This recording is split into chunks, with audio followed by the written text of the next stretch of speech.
10 novembre 1992, un quadruple meurtre sordide à Brossard défraie la manchette. C'est aux alentours de 19h30 hier soir que La police trouve les corps de 2 hommes, des trafiquants de drogue, mais aussi ceux de 2 femmes, 2 victimes innocentes, exécutées de sang-froid. On soupçonne rapidement un homme de leur entourage, un petit criminel, Daniel Jolivet. Je suis innocent, j'ai été condamné pour des crimes que j'ai pas commis. Jolivet est reconnu coupable des 4 meurtres et condamné à la prison à vie. Mais depuis ce temps-là, il n'a jamais cessé de clamer son innocence. Tous les éléments qui viennent en contradiction n'ont pas été divulgués. Avoir eu tout ça, ces documents-là, je ne serais pas ici aujourd'hui.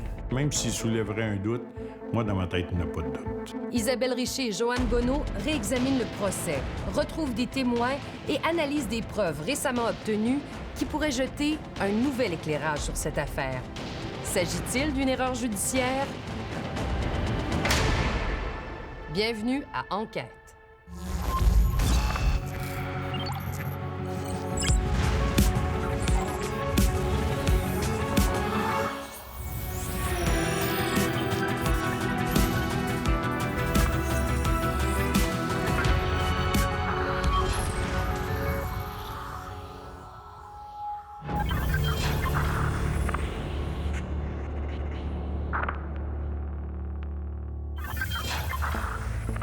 Notre histoire débute ici, au centre de détention de Port-Cartier, à 60 km à l'ouest de Sept-Îles.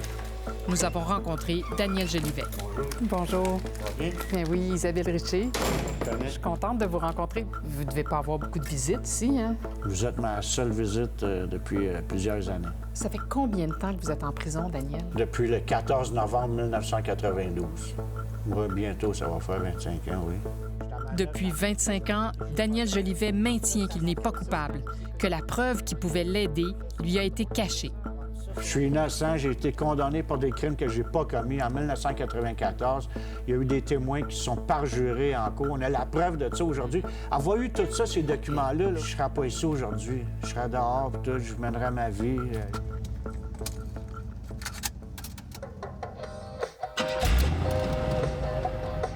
En novembre 1992, Jolivet a des projets. Il a 35 ans. Il habite Châteauguay, mais planifie de s'installer au Mexique, où il doit se marier à la fin du mois avec sa petite amie. Son terrain de jeu, c'est le Grand Montréal, où il s'adonne à toutes sortes de trafics, des vols et du recel. Jolivet n'est pas un ange. J'avais des amis sur la réserve indienne, puis tout. Je pouvais avoir n'importe quoi. Il fréquente des gens comme lui, une nébuleuse de personnages plutôt louches, issus du milieu criminel. Et chacun joue un rôle dans cette histoire. C'est aux alentours de 19h30 hier soir que la sœur d'une des 4 victimes, François Leblanc, dont le dossier criminel est relativement chargé, fit la macabre découverte de 3 corps dans un premier temps. Outre le corps de Leblanc, gissaient ceux de 2 jeunes femmes éliminées, étant devenues des témoins gênants. Informés de la présence d'un proche dans l'immeuble, les policiers se rendaient à un appartement du 6e étage, découvrant une autre victime. Denis Lemieux, 50 ans. Le quadruple meurtre de Brossard fait grand bruit. D'autant qu'une fausse rumeur circule selon laquelle une des victimes était enceinte. La police veut trouver le coupable. En moins d'1 semaine, l'enquête est conclue. Un délateur s'est manifesté. Il n'a pas participé au crime, mais il a obtenu les aveux d'un des assassins. La police arrête plusieurs personnes, dont Daniel Jolivet, et un individu avec qui il fait des affaires, Paul-André Saint-Pierre. Très vite, Saint-Pierre admet avoir assisté au meurtre. Il dit aux policiers que c'est Jolivet qui a fait feu. Il plaide coupable à une accusation réduite et il est condamné à 12 ans de prison. C'est le témoin le plus important. Pourtant, la couronne décide qu'il ne témoignera pas au procès de Jolivet. Il aurait été supposé d'être un témoin visuel qui m'aurait vu tirer tout le monde, mais il ne l'utilise pas en cours.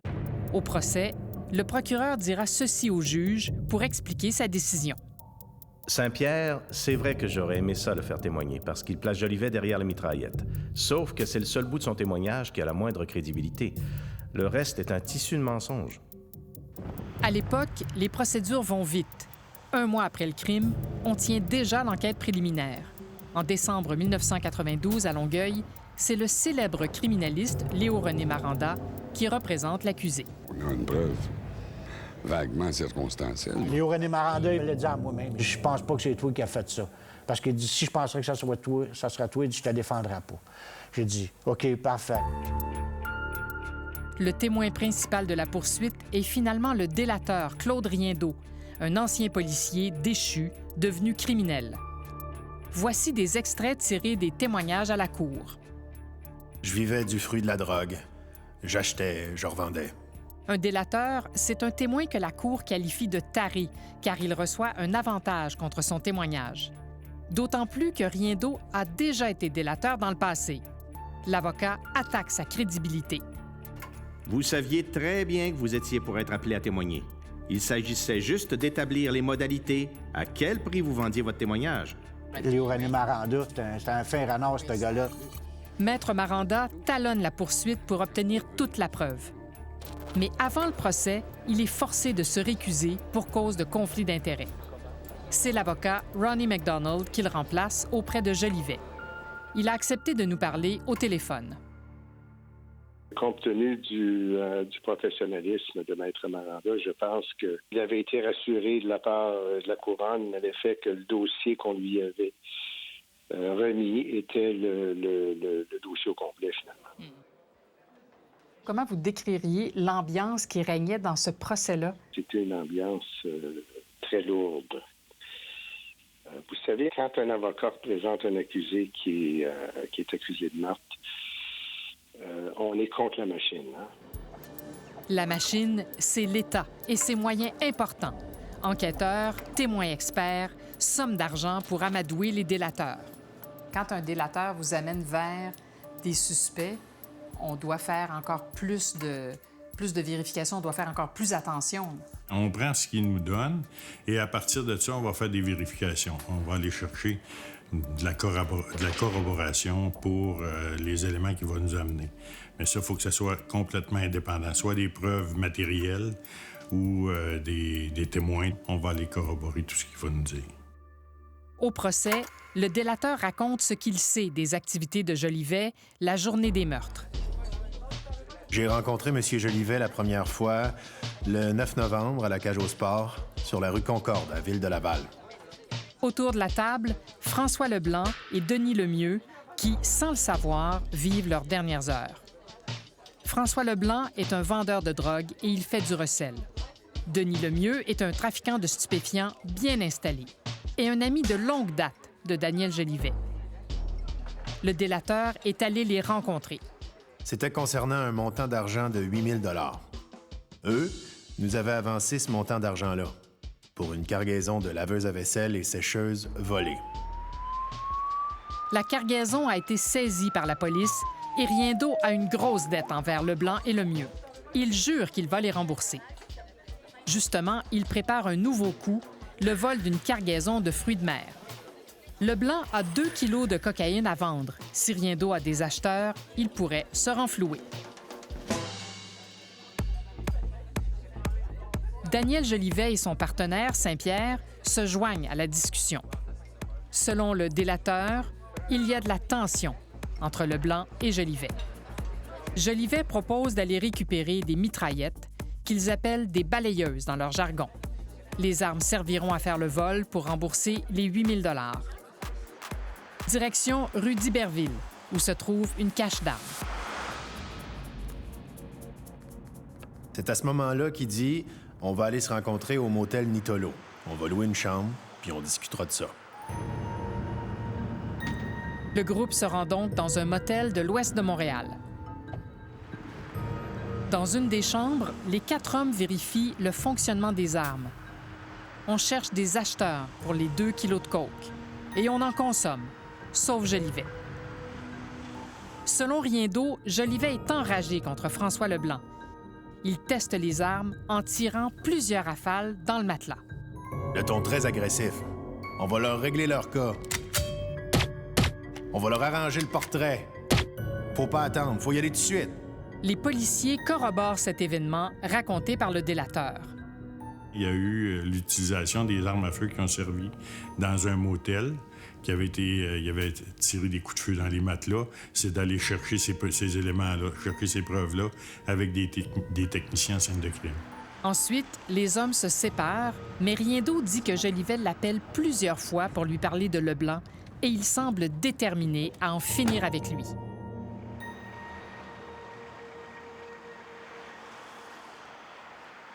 Le quadruple meurtre a lieu dans la nuit du lundi au mardi dans 2 appartements de cet édifice de Brossard.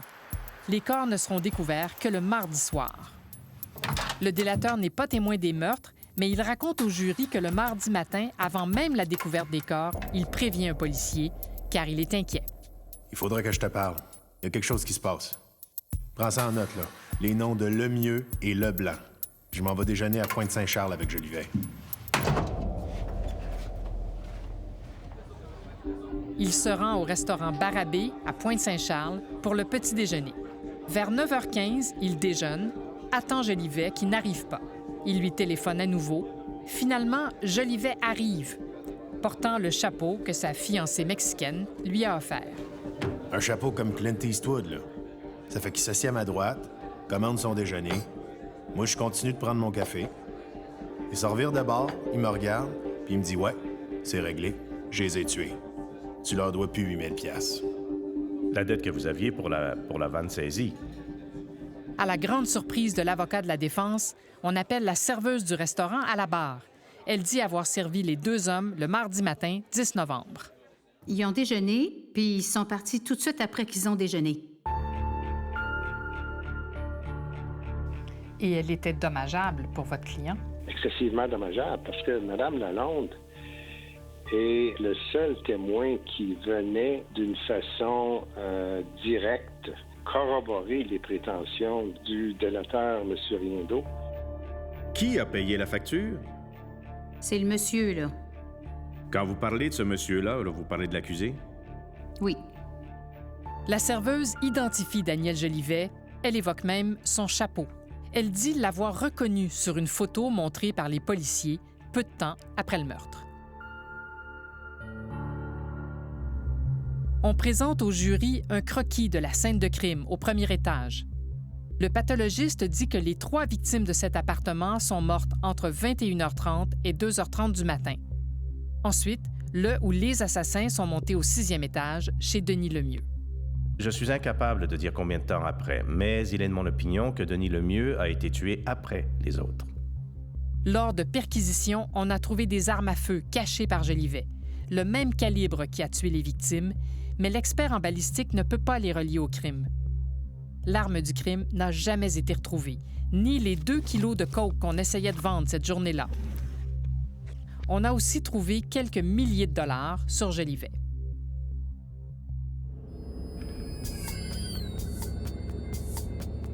Un expert décrit les déplacements de Jolivet grâce au cellulaire fixe dans sa camionnette. Une trentaine d'appels sont décortiqués devant le jury. Les tours cellulaires confirment sa présence au restaurant de Laval à midi, puis sur la rue d'Iberville, au motel dans l'ouest de la ville, chez Leblanc à Brossard vers 18h, puis au même endroit, après minuit.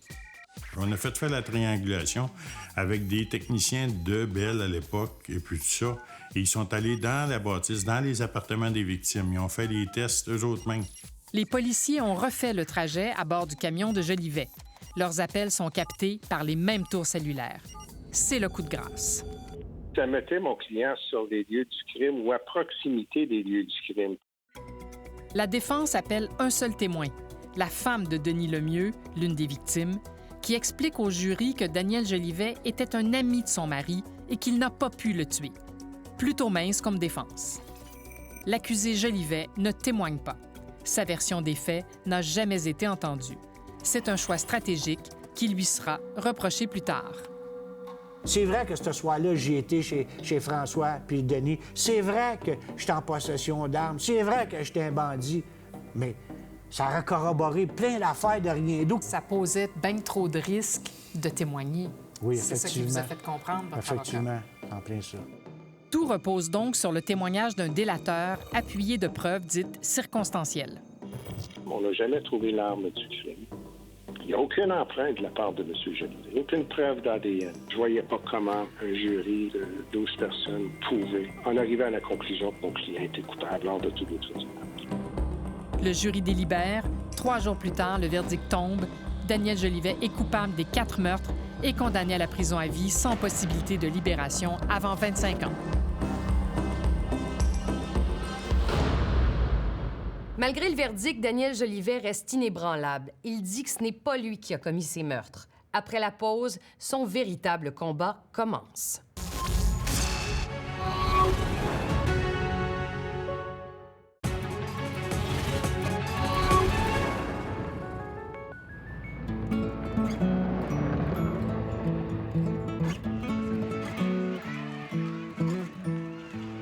Daniel Jolivet a passé son enfance dans un quartier ouvrier, animé, où les ruelles étaient peuplées d'enfants, mais où la vie était rude. Celle des enfants Jolivet commence mal. On a grandi à Pointe-Saint-Charles, en fait. C'était un milieu défavorisé, très défavorisé, même Pointe-Saint-Charles.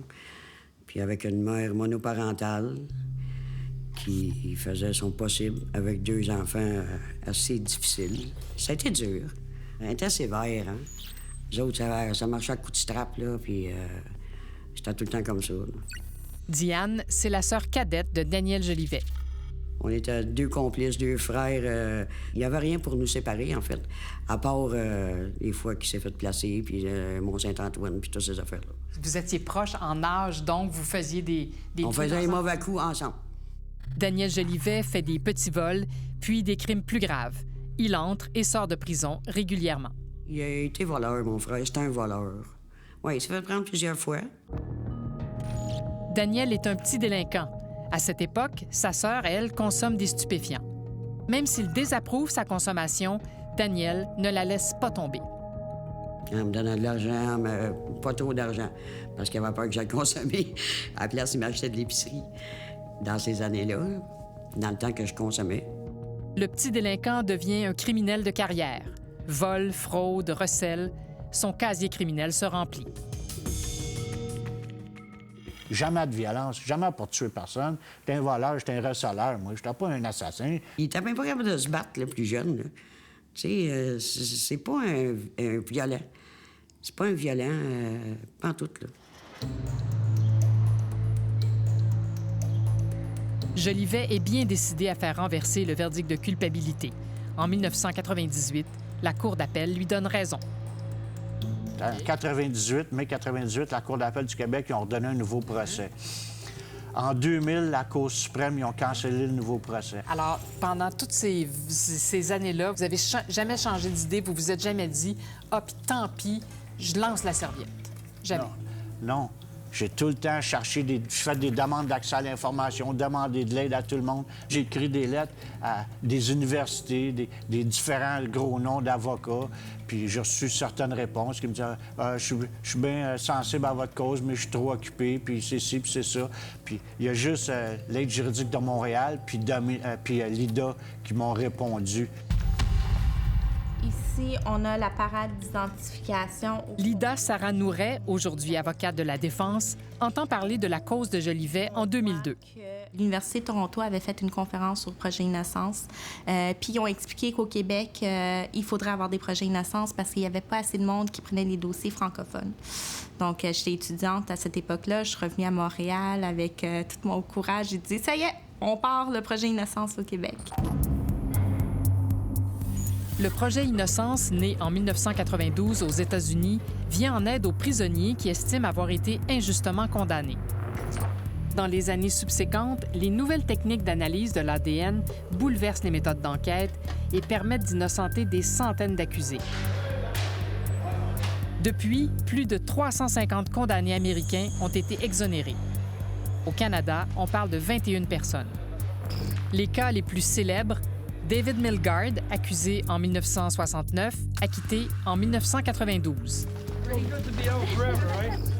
Guy-Paul Morin, arrêté en 1985 et acquitté après 10 ans de procédure. Roméo Filion, libéré en 2010 après 38 ans en prison. L'arrivée de Lida Nouret dans le dossier redonne espoir à Daniel Jolivet. Au début, j'étais coupable selon elle. Elle trouvait, ouais, la police, la preuve de la police, Daniel, là, c'est apaisant, puis tout. Mais là, hey, Lida, je te jure, Lida, c'est pas moi, Lida, je te jure, c'est pas moi. Aide-moi, s'il vous plaît. En 2003, on a commencé à rencontrer des témoins. 2004, on a commencé à avoir des documents de l'accès à l'information, des documents qu'on n'a jamais vus, que M. Jolivet n'a jamais vus, que la défense n'avait jamais vus. Par exemple, Jolivet obtient la déclaration d'un bijoutier de Verdun. Rappelons que le délateur Riendeau a dit avoir reçu les aveux de Jolivet le lendemain du meurtre, alors qu'il déjeune dans un restaurant de Pointe-Saint-Charles. Or, Jolivet affirme qu'il n'est pas allé à ce restaurant ce matin-là. Moi, là, j'avais été au Mexique la semaine d'avant. Puis, la semaine d'avant d'aller au Mexique, Hélène Aymon, elle m'avait demandé « Je veux que tu me rapportes un sombrero, un chapeau mexicain. » Elle a placé un chapeau mexicain. Hélène Aymon, c'était la petite amie de Paul-André Saint-Pierre. Elle voulait une breloque comme celle-ci. J'avais demandé s'il peut m'apporter un petit cadeau de Mexico, là, tu sais, comme un petit bijou, quelque chose de même, un souvenir. Okay. Quelque chose que je peux dire, mon gars, mon ami était au Mexico, puis il m'a apporté ça, là, tu sais. J'avais pas pensé à ça, j'avais 56 000 affaires à faire, puis tout en plus. Fait que là, j'ai fait 2-3 bijouteries à Châteauguay. On n'a pas ça. Il n'est pas 9 heures encore, puis tout, là. Mais là, en me déplaçant à Montréal, je fais plein de 4-1, puis tout. À vous, des bijouteries à Verdun. Fait que là, j'en ai plusieurs en plus, on voit ça, là, puis toute sa liste de toutes les 4-1 que j'ai faites, les bijouteries que j'appelle, tout. Oui, est-ce que vous avez ça, un sombrero? Non, on n'a pas ça, on n'a pas ça, on n'a pas ça. Jusqu'à temps que j'en pogne un, il dit ouais, oui, on en a un. Ah oui? Ah, gardez-les, vendez-les pas, j'arrive, je vais être là.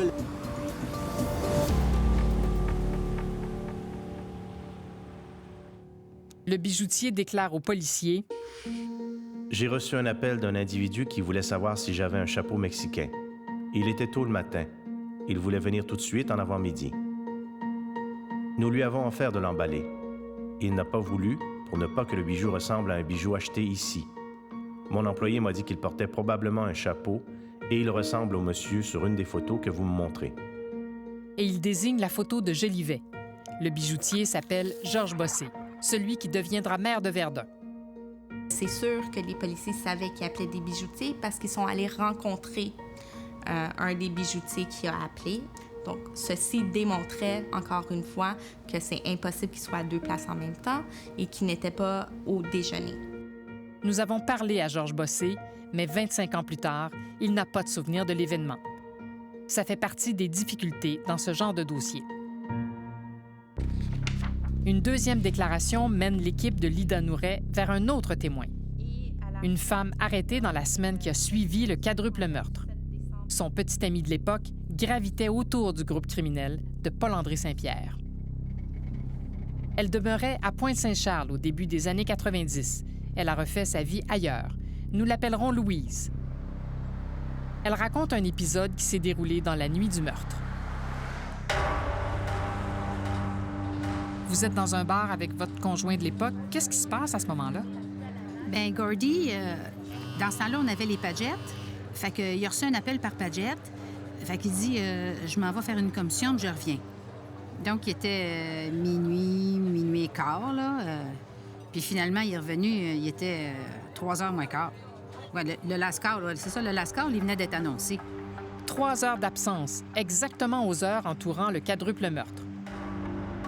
Quelques jours plus tard, la police procède à l'arrestation de Jolivet et de plusieurs personnes de son entourage, y compris Louise et son petit ami Gordy. L'arrestation est musclée. Hey, moi, je gueulais. J'ai dit, vous êtes malade, vous êtes des mentales. J'ai dit, hey, moi, là, je suis enceinte. Je comprends absolument rien, là. Il m'amène à Partenay. Libérée après quelques heures d'interrogatoire, Louise s'apprête à retourner à la maison. Bien, avant, ils m'ont laissé toute seule avec Gordy dans le bureau. À l'époque, Louise ne parlera pas de ce qui va suivre. Puis c'est là qu'il s'est approché de mon oreille puis il m'a dit, quand t'arrives, tu t'en vas dans le sous-sol, tu vas voir un sac de sport, puis il dit, tu vas le remettre à quelqu'un, il va aller le chercher. Est-ce qu'il vous dit ce qu'il y a dans le sac? Non. Là, vous arrivez chez vous? Oui. Mais tu sais, je suis comme curieuse, là. Puis là, je me disais, hey, c'est quoi qu'il y a là-dedans, hein? Mais quand je l'ai ouvert, là, j'ai fait, là, non. Qu'est-ce que vous voyez? une mitraillette avec pas loin de 2 kilos de cocaïne. Comment vous réagissez? Choc total. Je suis sur un choc, là. Ben moi, j'ai peur, là. Je sais pas avec qui j'ai affaire. Quand j'ai remis, là, j'ai ouvert la porte, puis j'ai même pas regardé de peur. J'ai dit, je veux pas qu'il sache que je l'ai vu. Comme ça, ben il pourra pas dire que je vais le reconnaître. Tu comprends? Je suis dans un cauchemar, là. Je peux pas concevoir dans quoi il m'a embarqué. Avant de quitter Gordy pour de bon, elle lui pose des questions. Lui, il m'a dit que c'était Paul-André Saint-Pierre qui avait remis ça, qui avait demandé de le stacher, là. C'était ses paroles, là. Rappelons que Paul-André Saint-Pierre, c'est le complice de Jolivet. Il a plaidé coupable à une accusation réduite de complicité après le fait dans les meurtres de Brossard. Le récit de cette femme, consigné en 2003 par l'avocate de Daniel Jolivet, jette un autre éclairage sur les événements.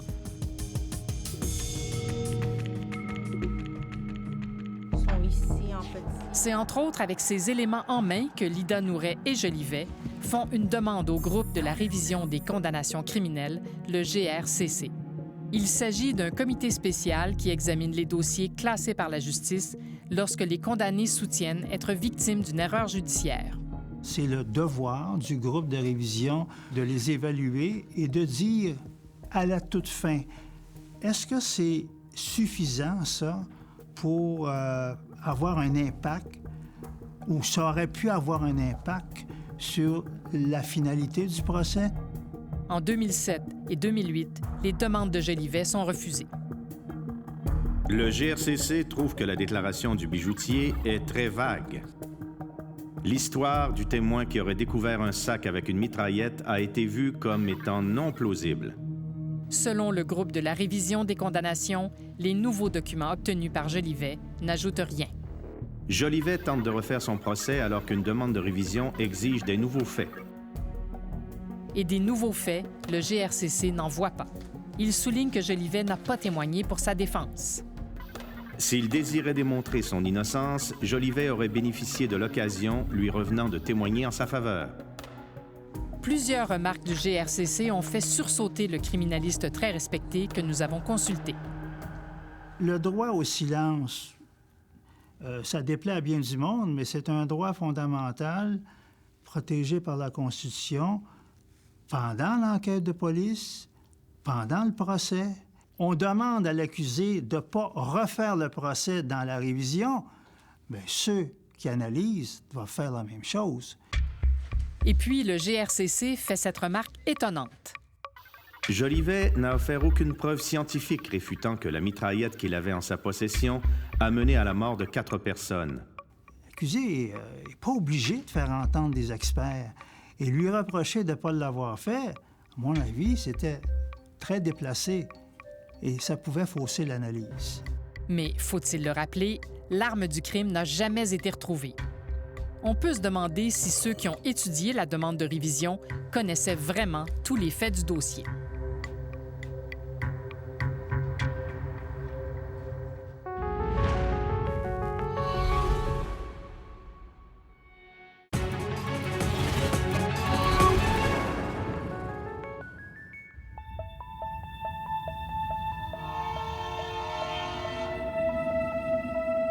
Déjà 25 ans que les portes de la prison se sont refermées sur Daniel Jolivet. La prison à vie pour des meurtres commis en 1992. Les années passent, mais son but n'a pas changé. Il veut un nouveau procès.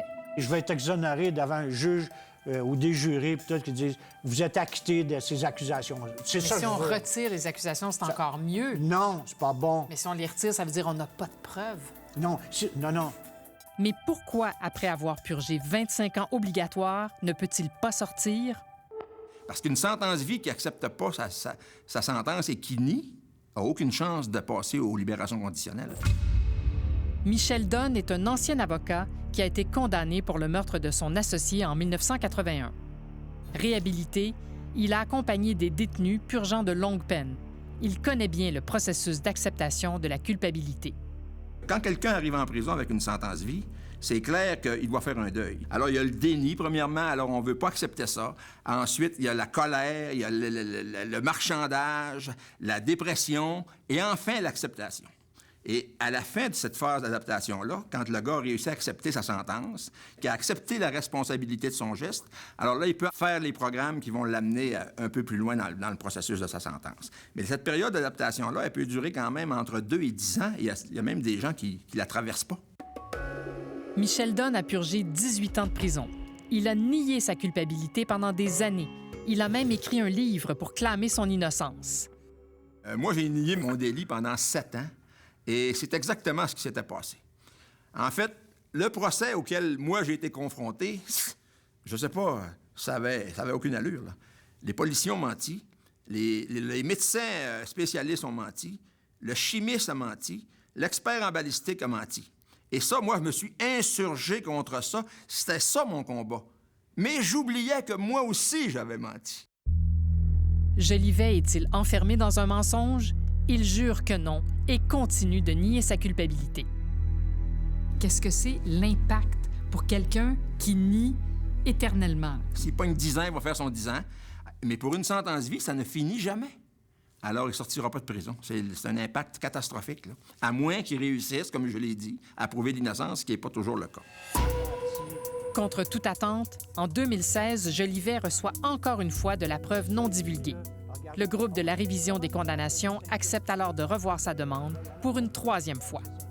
Daniel avait fait un timeline très exhaustif de tous les appels qui ont été faits pour démontrer que lui, finalement, au moment des meurtres et au moment du restaurant Barabé, il ne se retrouvait pas à ces places-là. De sa cellule, Jolivet établit une chronologie des événements, un casse-tête géant qui pourrait peut-être le sauver. Vers 2h, 2h30, tout ça, donc le moment du meurtre, possiblement. On regarde ici, on voit sous Jolivet, il y a des appels téléphoniques. Dans la preuve obtenue récemment, Daniel Jolivet trouve une liste des appels cellulaires analysés par les policiers. Il examine sans relâche les éléments de l'enquête, surtout la nuit des meurtres. À quel moment vous êtes allé à Brossard chez Lemieux Leblanc? Alors, j'arrivais là, entre minuit puis minuit et quart. Okay. Puis j'ai resté là 10-15 minutes parce qu'on le voit, les appels que je fais quand je me rends là. Jolivet admet être allé sur la scène du meurtre ce soir-là, porter de l'argent, ainsi que la drogue invendue. Il repart pour aller reconduire Saint-Pierre, son complice. C'est le 7e appel. Ça, c'est l'appel que j'ai fait à minuit 58. Oui. Voyez-vous? Fait que ça, vous êtes où, là? Là, je suis à Pointe-Saint-Charles. Je suis direct devant la résidence de Saint-Pierre à ce moment-là. Fait que ça, vous venez de le déposer? Ça démontre que je l'ai appelé, qu'il est plus avec moi, il serait débarqué, là. À 1h du matin, les victimes sont toujours vivantes. Une des 2 jeunes femmes assassinées a appelé une amie à 1h15 avant de se rendre à l'appartement de Brossard où la mort va la frapper.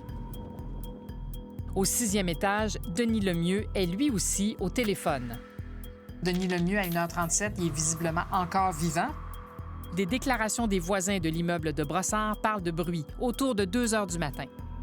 2h35 à 2h36, là, je continue, mais là, il faut que je traverse tout le pont, je traverse le pont Mercier, puis là, je rentre dans Châteauguay. On le voit, la cellule 80X, là, c'est la cellule Châteauguay. Ça, c'est Châteauguay, OK.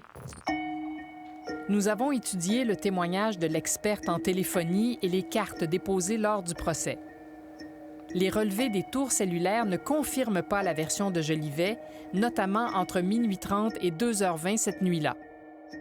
L'appel de minuit 58, qu'il dit avoir fait de Pointe-Saint-Charles, n'est pas capté par la tour de ce secteur, mais plutôt par une tour située plus à l'ouest. Selon la preuve, cette tour relayait aussi les appels faits près du fleuve, à Brossard, à proximité des lieux du crime. La version de Jolivet n'a jamais subi l'épreuve des experts en cours. Aurait-elle soulevé un doute raisonnable? Jolivet a une thèse. Le délateur Claude Riendeau, le principal témoin contre lui, serait beaucoup plus impliqué qu'il ne le dit. Et il avait un mobile pour tuer les victimes. Il leur devait de l'argent. Bonjour. Nous sommes retournés chez Hélène Aymon, la petite amie de Paul-André Saint-Pierre à l'époque. Elle confirme que le matin du 10 novembre 92, Claude Riendeau est arrivé avec une cruche remplie d'argent et de bijoux. Claude Riendeau est arrivé avec une bouteille, a water bottle. C'est pas les choses de... Cruche? Ouais, de cruche, là. Puis il me rappelle la grosse bouteille d'eau parce qu'il y avait beaucoup d'issous, beaucoup d'argent, là, tu sais. Quand tu vois des billes de brun puis des billes de 50, parce que moi, j'étais assis sur le balcon quand j'ai vu ça. Une cruche qui se trouvait dans l'appartement de Denis Lemieux. C'est sa fille qui dit ça aux policiers et Jolivet vient tout juste d'obtenir sa déclaration dans la nouvelle preuve. Un autre document révèle des contradictions dans le témoignage de la serveuse. C'est pas un élément, c'est pas 2 éléments par inadvertance qui est pas là. C'est tous les éléments qui viennent en contradiction n'ont pas été divulgués. Pour l'avocate de Jolivet, on a systématiquement omis de divulguer tout ce qui pouvait disculper son client, ce qu'elle appelle une vision tunnel. Quand on a une cible, puis on dit c'est la personne qui est coupable, mais là, on essaie de trouver toute la preuve alentour pour démontrer que la personne est coupable. C'est ça du tunnel vision.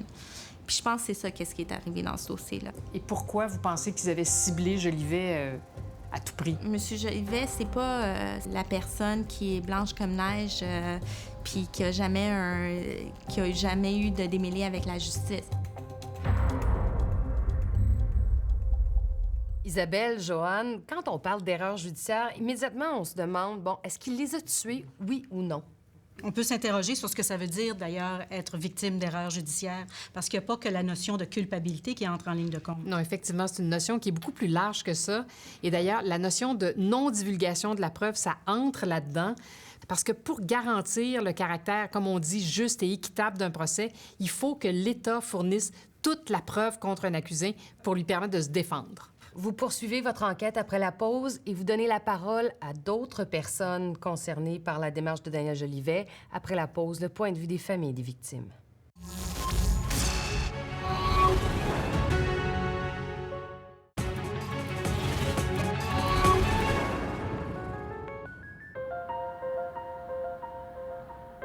Les années passent, mais les familles des victimes sont incapables d'oublier le drame. Surtout les proches des 2 jeunes femmes, dans la vingtaine à l'époque. Nous avons contacté la sœur de Catherine Morin, Carole. Elle tenait à rendre hommage à sa sœur, mais elle souhaitait le faire par écrit. Ce reportage et le dossier Jolivet bouleversent notre famille au plus haut point. Mais nous avons trouvé la force en nous pour honorer la mémoire de Catherine. Catherine, c'était notre cadeau du ciel, notre rayon de soleil à tous. Comme toute grande sœur, je l'ai toujours couvert quand elle faisait des mauvais coups. Malheureusement, je n'ai pu la protéger de cette crapule qui nous l'a enlevée brutalement. Lorsque j'ai vu à la télé le coroner sortir le corps de ma petite sœur dans un sac, une partie de moi est partie avec elle. Mais je ressens toujours une douleur vive en vous écrivant cette lettre. Et devant le combat de Daniel Jolivet, qui soutient être victime d'une erreur judiciaire... Pour ma part, cela me laisse indifférente. Ça ne me ramènera pas Catherine. J'ai recueilli les commentaires de certains membres de la famille et des amis. Qui pourrait s'en en faire? C'est un criminel, alors ça me laisse indifférent. Oui, si effectivement il n'a pas commis ce crime, quelqu'un fait une maudite belle vie sur le dos de Jolivet.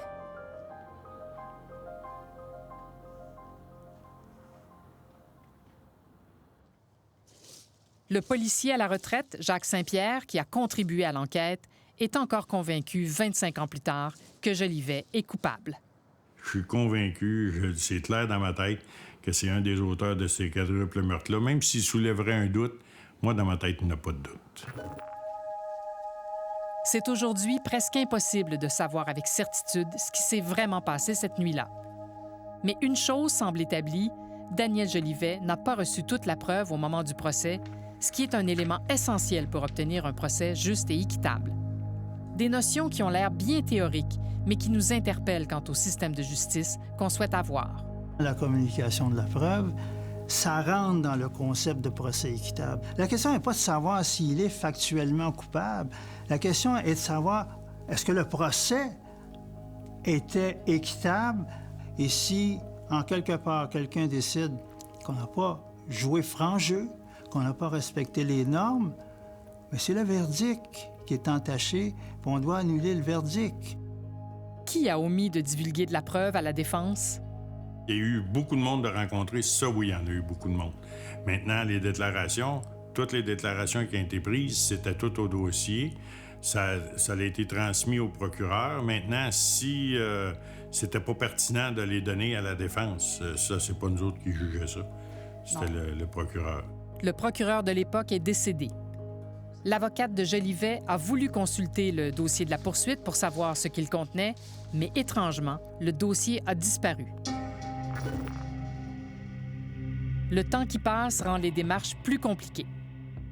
C'est d'essayer de retracer les témoins, des témoins que des fois ne veulent pas être retracés ou quand ils veulent être retracés, bon, peut-être la mémoire est plus comme qu'il était. Des fois aussi, ils sont plus disponibles, sont décédés. L'édifice du restaurant n'existe plus. La bijouterie a fait place à une épicerie. Les lieux où les événements se sont produits ont disparu, comme plusieurs témoins. La serveuse du restaurant est décédée. Le délateur, Claude Riendeau, est introuvable. Peu après le procès, il a été condamné pour d'autres crimes, de sorte qu'il ne pourrait plus témoigner contre Jolivet, comme le policier à la retraite le soulignait dans un rapport. La possibilité de présenter l'ancienne preuve est impossible, étant donné que le délateur Claude Riendeau a été arrêté, incarcéré et son contrat brisé.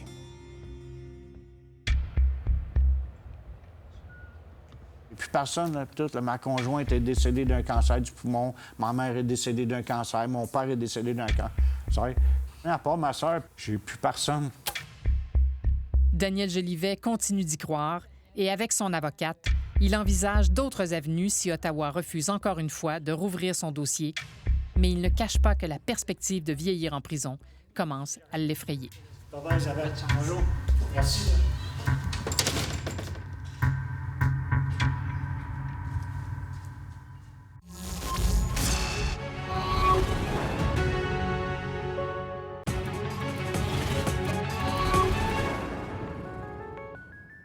De retour en enquête, Isabelle, Daniel Jolivet est toujours en attente d'une décision d'Ottawa. Effectivement, le groupe de la révision des condamnations criminelles lui promet une réponse depuis l'été dernier. C'est toujours repoussé, mais là, ça devrait plus tarder parce que l'avocat qui a étudié sa demande part à la retraite. Alors évidemment, il doit vouloir conclure ses dossiers. Bon, en attendant cette décision, on a un tout nouveau projet à l'émission, une nouvelle façon de découvrir plusieurs de nos enquêtes. C'est vrai, en lien avec cette histoire, l'affaire Jolivet, il y a un balado-diffusion qui sera disponible sur le site Web et aussi sur l'application mobile de Radio-Canada. Qui est disponible d'ailleurs dès maintenant. C'est déjà tout pour nous cette semaine. Au nom de toute l'équipe, merci d'avoir été là. On se retrouve la semaine prochaine pour une autre enquête.